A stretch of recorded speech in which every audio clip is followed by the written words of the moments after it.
Bernard Keller. Donc, musée Aéroscopia, enfin, vous voyez le projet aboutir. Et puis, il est là, bien sûr. C'est la réalisation d'un rêve de plusieurs dizaines d'années, effectivement, pour moi, mais surtout pour quelques milliers de compagnons, de Toulousains, de cette grande famille de l'aéronautique qui, ici, déploie leur savoir-faire depuis maintenant, on va dire, le début du siècle dernier.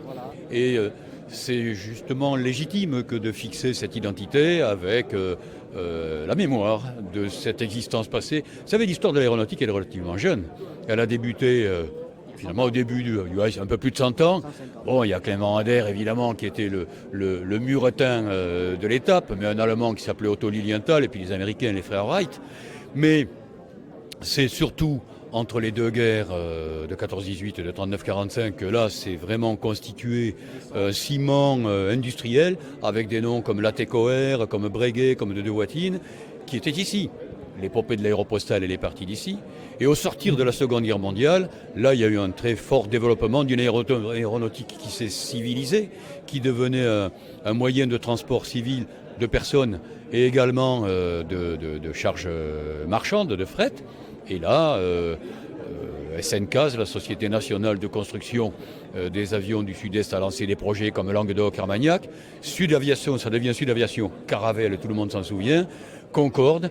Et puis l'histoire naissante d'Airbus avec Aérospatiale à l'époque qui est devenu Airbus dans les années 70. Mais vous savez, c'est relativement récent. 40 ans. Qui eût cru il y a 40 ans qu'Airbus serait la success story que l'on voit aujourd'hui, ou encore cette année et aujourd'hui, Airbus vient d'annoncer 1456 prises de commande et bas Boeing sur ce que l'on croyait être un terrain de non-compétition. Alors, c'est ça la France et l'Europe, c'est ça la compétitivité. Je pense que l'aéronautique et ce musée en particulier sont aussi effectivement l'expression d'une certaine forme de la réussite européenne. Et cette réussite, eh bien, on la cultive ici à Toulouse, Blagnac, dans notre métropole, dans notre région Midi-Pyrénées.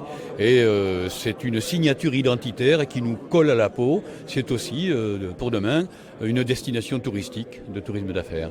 Une dernière question, si vous le permettez. Auriez-vous aimé être avionneur ? J'ai travaillé moi-même dans l'aéronautique, donc je suis un petit peu membre de cette famille, encore que je ne sois pas pilote. Mais enfin, je les ai beaucoup côtoyés, je vais continuer à les côtoyer. Merci Bernard Keller, merci beaucoup. Merci de votre accueil.